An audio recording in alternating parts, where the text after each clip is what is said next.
हमारा NDA government decide किया है इस बार महिला और एक आदिवासी महिला प्रथम बार राष्ट्रपति होना जारी है। यही इंडिया एनडीए गवर्नमेंट का एक सबसे बड़ा कॉन्स्टिट्यूशन में बी आर अम्बेडकर लिखा है। वहाँ पे महिला पुरुष और सब जातियों का हक है। इसको अभी वोट दे रही है हम लोग का डायनेमिक लीडरशिप नरेंद्र मोदी का नेतृत्व। तो आज वहाँ पे कैंपेनिंग के लिए आ रही हूँ हमारा द्रौपदी मुर्मू जी, इसको हम लोग सब स्वागत कर रही हैं और बिल्कुल वो वोट में वो राष्ट्रपति विजयी होगा। यही हमारा आवेदन है और इंडियन सिटीजन और टीका का तरफ से तो हम लोग वहाँ पे सब मौजूद हुआ है इसको वेलकम करना और शुभेच्छा जाना। और मैं उम्मीद करता हूँ आने वाला टीका में और overall India across the country peace and prosperity, tranquility, integrity और भी एस्टेब्लिश होगा। डायनेमिक लीडरशिप मोदी जी का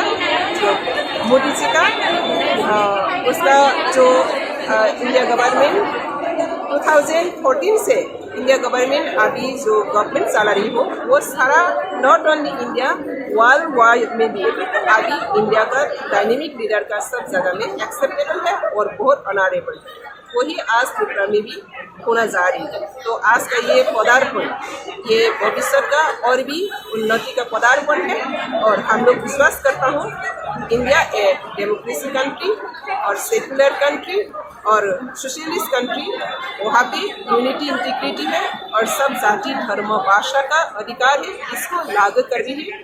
73 इयर्स के बाद इंडिया गवर्नमेंट डायनेमिक लीडरशिप का थ्रू से अभी ये इंडिया और भी आगे बढ़ रही है। इसलिए हम आज बहुत खुश हैं।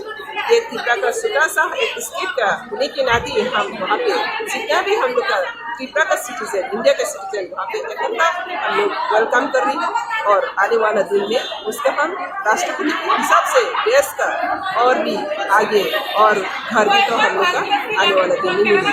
Thank you.